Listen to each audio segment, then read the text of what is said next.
Our favourite place in Europe also has some super weird things about it. Weird? No. Quirky and awesome.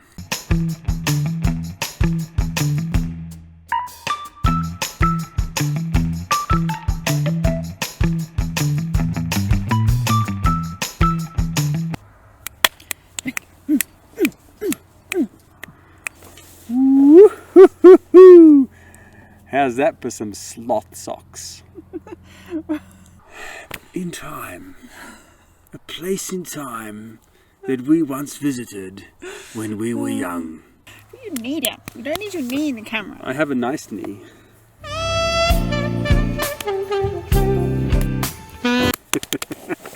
Hi everyone, welcome to Learning Brave. I'm Skylar. And I am Ross. Today we are taking you to Austria.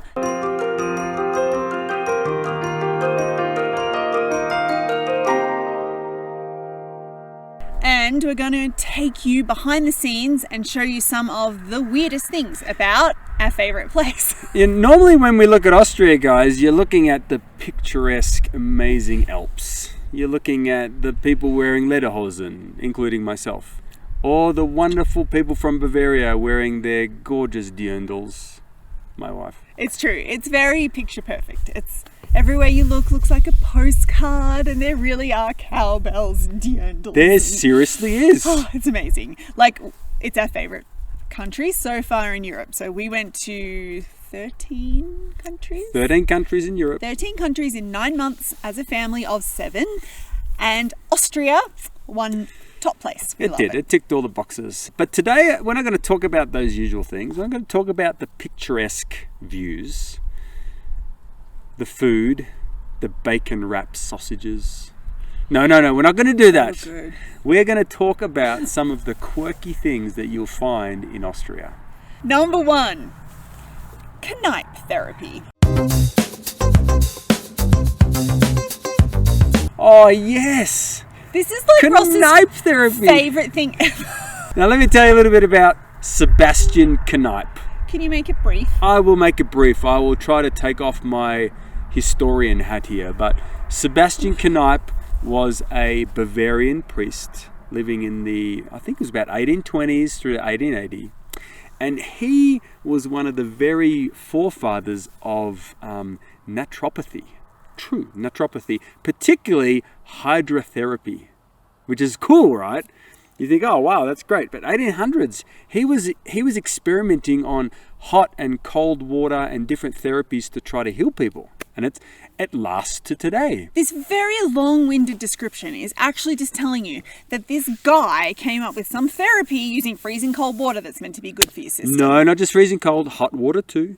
Okay, so we tried this out. And different pressures of water.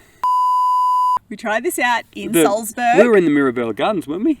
Or not? No, we were at the Palace Gardens. The Palace Gardens, that's right. So the palace where they filmed Sound of Music, we were checking out the grounds, and there was a kneipp therapy pool of health and goodness. Yeah. Now, as you guys know from our previous episodes, anytime we encountered water, our kids were in it. Yeah, like this their day, nibs. Water.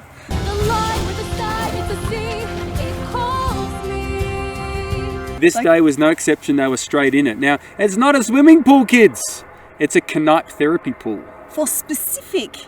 It's true. Walking. And the whole reason you do this is so that you get this distinct feeling of roughage on the bottoms of your feet, mixed with cold water, and there is one thing that makes it just complete, and that is the action of the way you walk. Like a stalk.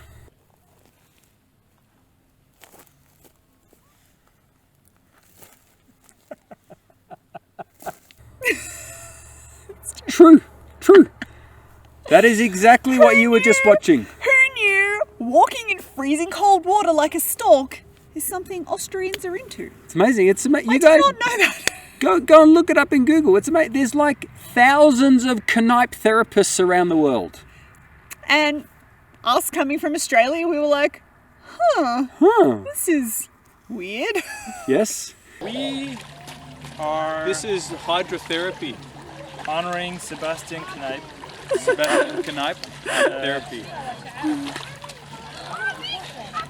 And he was born in 1821, died in 1897. And he said, if you go like a stork, Skylar, you live longer. Yeah, you live longer. Hydrotherapy on your legs. That's just. All right, number 2. When we were living in Austria, we were just so amazed at the vibrant green of the paddocks and the grass and the, I didn't say paddocks. Pasture. Pasture. The fields. The fields and the meadows. It was this like intense, vibrant, gorgeous color, and I was obsessed with it. I was just... She was obsessed. She talked about this green all the time, you know, artistic, you know, all this sort of stuff. It was amazing. Yeah. And I was like, how is it so gorgeous? Ross will tell you. I'll tell you how, guys. As we drove through Austria, we had no air conditioning. That's so true. It was the middle of summer, and no air conditioning. We had this crappy car. If you want to learn more about all those dramas, you can check out our video about the Autobahn in Germany. But our awesome car that was named Whistle and Squeak. Yeah, we bought this €2,000 crappy van and drove all around Europe, and the air conditioning broke 2 days after we bought it. And it was a hot summer, and we had the windows down a lot. So as you're driving through Austria and thinking, why is it so green? Well, you might be able to see the green, but you can smell why it's green. Oh, boy. Austrians are very eco-friendly. They do not use fertilizer. They like to use natural fertilizer, a la natural. And often, because my nose is just like a hound dog, I could tell it was pig poo. They like spray it all over the fields. It is the worst smell you can imagine in the world. Like, and pig poo fields. We'd be driving along like, oh, the Alps, and suddenly we'd be like, oh, yeah.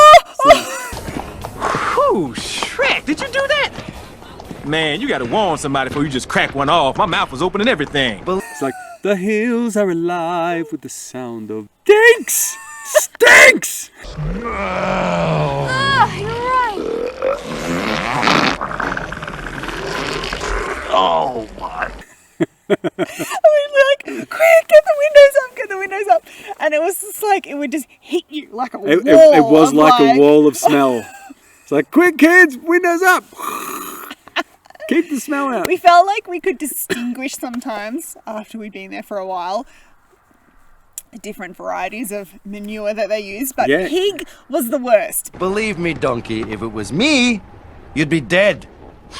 Number 3 on our quirky list in Austria is the unique and often risque roundabouts. Yeah, like they're really into random roundabouts. Like, with no explanation. I mean, we're foreigners, but like, we'd be driving around and the roundabouts would have a feature in the middle. Lots of features in their roundabouts, and not traditional like we would have. Like, you'd have like a statue. You know, we're here in Colorado, and they have like an elk or some statue of an elk or something like that. That makes sense. Not in Austria. Like once... Jinx. Jinx again! Jinx again! Once there was a giant rabbit.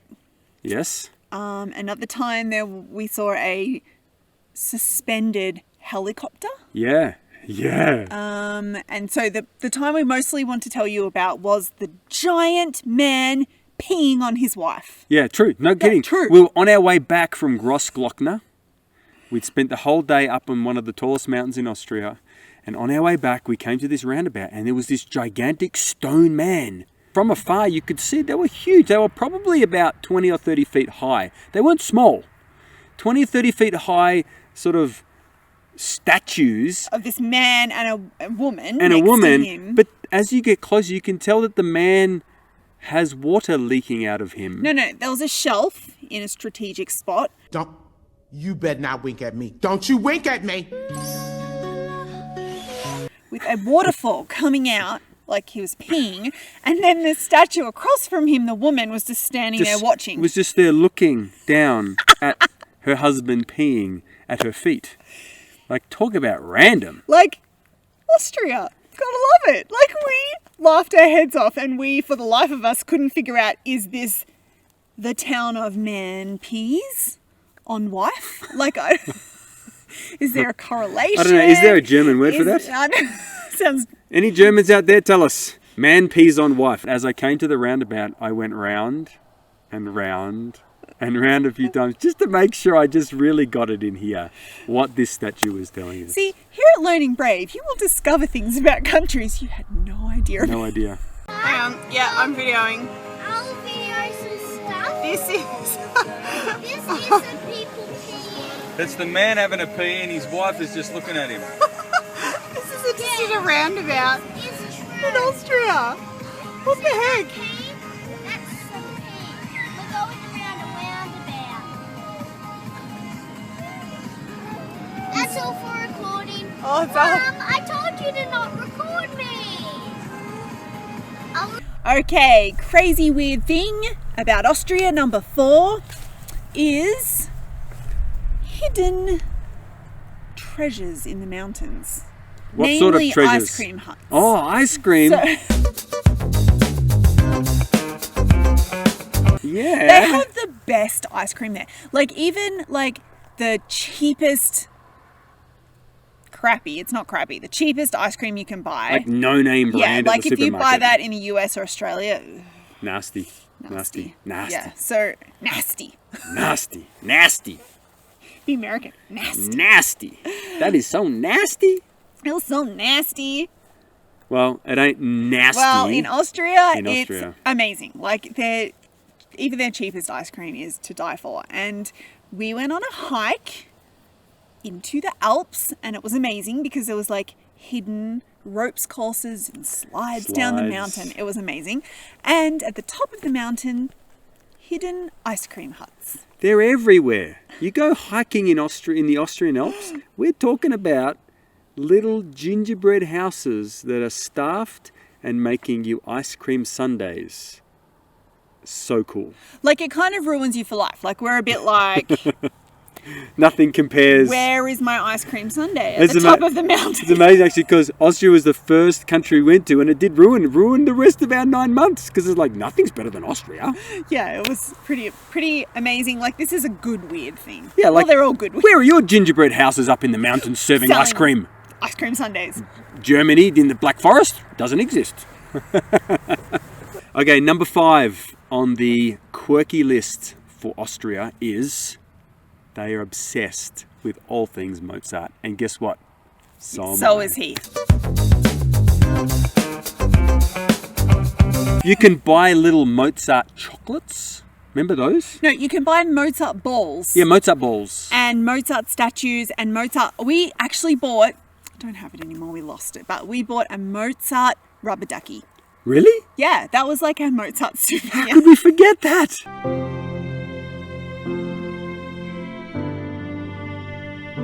That's the best present you could ever give me. It's like everything that you can imagine in Mozart. Like with Mozart's It head. is. Yeah, Mozart's head, man, he's been on more stuff than he probably has any idea he's been on. Mozart is everywhere in Salzburg. And it's pretty cool. They love Mozart, and with good reason, in my opinion. Look, it's my opinion, guys. Just my opinion. He is one of the greatest composers ever. Yeah, if you've got something to market, you might as well like go the whole hog. He was different to everybody else. He was a bit of a bad boy. He just some of the things that he did with his music was just unprecedented at his time. This is why Ross feels so at home in Austria, because he's like, they're obsessed with Mozart. I'm obsessed with Mozart. I do. This is my home. I have a little confession to make. If I'm ever stressed, I put my headphones on and I listen to Mozart. Unfortunately for our marriage, Mozart makes me stressed and makes me feel like bashing my head through a wall, so he has to listen to it with headphones. That's true.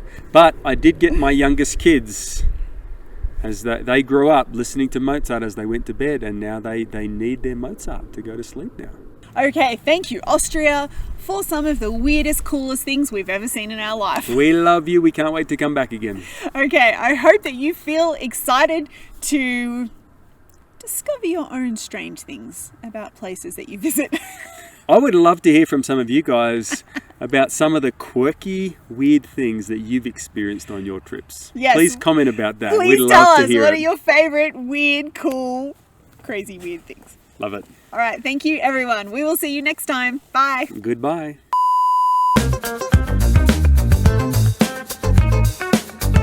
You can even hold your partner's hand. Great date night thing. Romantic activity. Absolutely. Ready? Stalk. Stalk. You can even stick your chest out.